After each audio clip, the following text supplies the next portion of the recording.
Hello, this is the sixth video in my series on the abolitionist movement that began in Britain in the 1760s. This one deals with the abolition of the slave trade and of slavery in other countries apart from Britain. It focuses on just a few countries, and I will add supplementary videos later on other parts of the world.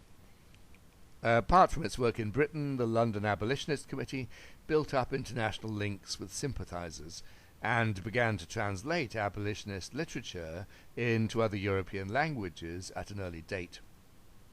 Having decided to focus their efforts on the abolition of the slave trade rather than of slavery, it was important to make the campaign international, because although Britain was the major slave trading nation of the time, it was not the only one, and abolition of the British slave trade would not end the practice.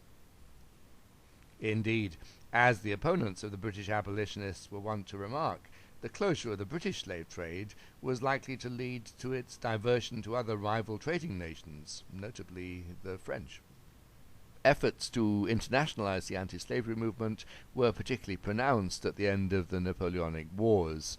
Appalled by proposals at the Vienna Peace Conference to allow the French to import slaves into their West Indian colonies for a 5-year period, the British abolitionists remobilized their network to put pressure on the British government to oppose this move, quickly compiling a petition of over 750,000 names to this end, this out of a then British population of about 12 million people.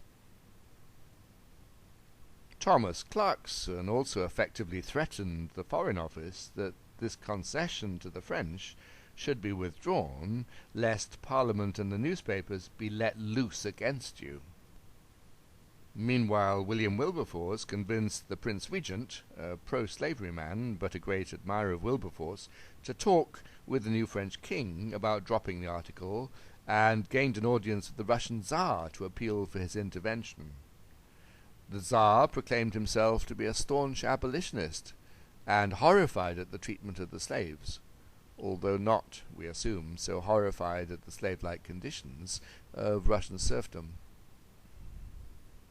The extent to which the British government's actions were a response to abolitionist pressure is unclear, but from 1815 onwards, Britain normally insisted on the inclusion of an anti-slave trade clause into most major international agreements. This British pressure, and the example of British abandonment of the slave trade, had an impact on other countries, many of which formally banned the slave trade during the early 19th century, although sometimes allowing it to continue illicitly. Although genuine conviction as to the wrongness of the slave trade by the government should not be dismissed, successive British governments were also now conciliating two domestic lobbies. Apart from the abolitionists, who sought to extend abolition globally, they were also pressured by the British West Indies planters and financiers, who wanted to ensure that no other countries gained advantage for their colonies from British abolition. We can assume that there was also a feel-good factor in seeking to extend the ban on the slave trade, linked to the evangelical revival and to the self-presumed moral superiority of the British, which was part of popular culture. Britain's great 18th century competitor was France. Like Britain, France gained great wealth from its Caribbean plantation colonies, worked by slave labor, and was a major participant in the slave trade. And like the British, the French also formed an abolitionist group, the Society of Friends of the Blacks. This was established in 1788 in imitation of its British counterpart, but despite support from some prominent liberal reformists, such as Condorcet and Lafayette, and speeches in the new National Assembly, it remained small and had little general impact on French society. It collapsed in 1793 during the political struggles and turmoil of the French Revolution. A far more important factor in French abolitionism were the revolts in Saint-Domingue from 1791 onwards, which I will talk about in another series of videos. Briefly, let me note the complex four-stage set of reactions. Firstly, when the Paris authorities sent commissioners to Saint-Domingue to try to bring the situation under control, one of them, Le Chef Félicité Sontonax, decided to proclaim the end of slavery on the island so as to conciliate the rebel slaves. That was on the 29th of August, 1793. Then, on the 4th of February, 1794, facing fait accompli in the colonies, the National Assembly in Paris ratified this action, declaring that henceforth all slaves throughout France and its empire were free. Napoleon, however, rejected this policy, and in 1802 slavery and discrimination against mulattoes was reintroduced.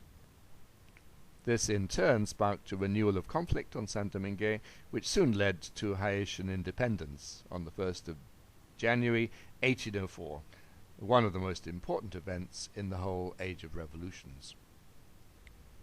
After the ending of the Napoleonic Wars, the new French regime responded to pressure from the British to abolish the slave trade in 1818, but did little to enforce this decree.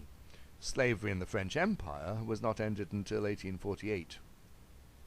Turning now to the United States, unlike in either Britain or France, slavery was a major and intrinsic part of American life rather than a distant colonial reality. However, from the time of independence, there was a major divide between those states in the South, which relied on slave-worked plantations for the major part of their wealth, and the northern states, in which plantation agriculture was not established, and there were relatively few slaves, or African Americans in general. The United States was thus fundamentally split on the issue of slavery, and abolitionism deepened this divide. As in Britain, abolitionist ideas spread widely within the northern states, with Pennsylvania Quakers taking the lead in the early development of an abolitionist movement. But as the abolitionists grew stronger in the north, Southern planters saw the need to both strengthen and defend slavery. This polarization increased over time. Developments in Britain and the Caribbean were quickly reported and impacted the development of both pro- and anti-slavery forces in the United States. Eventually, the North-South divide became so marked as to precipitate the United States into a bloody and bitter civil war. But we should note that the American political system had originally developed in part as a means of linking these two quite different social systems. In this context, abolitionism was far more threatening than it was in either Britain or France, because it threatened this integral link between the American states in the North and South.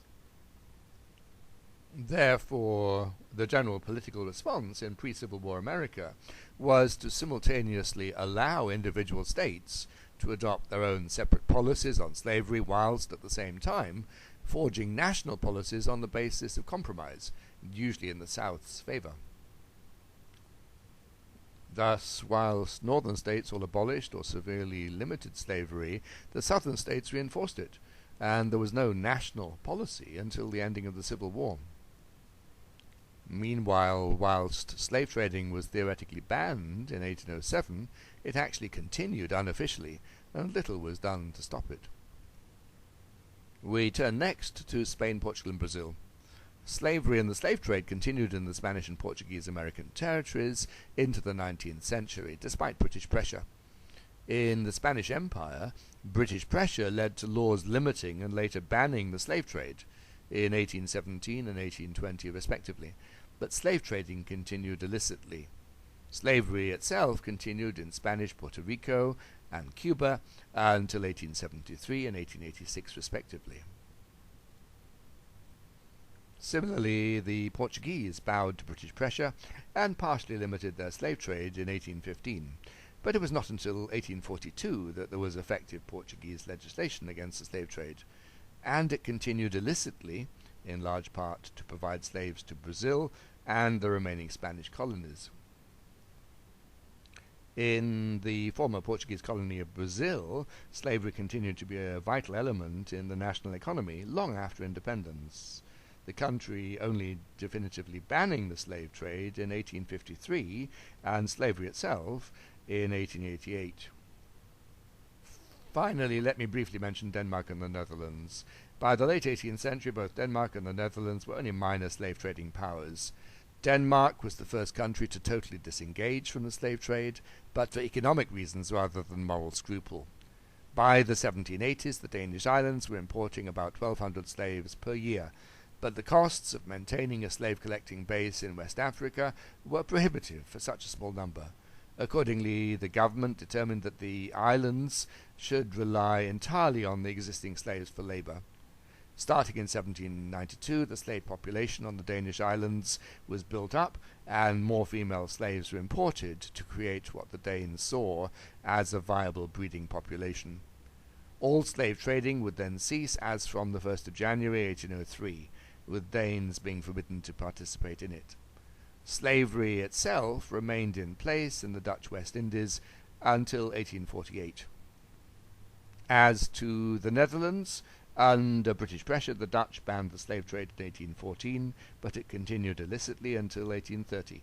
Slavery continued in the Dutch West Indies until 1863. Thank you.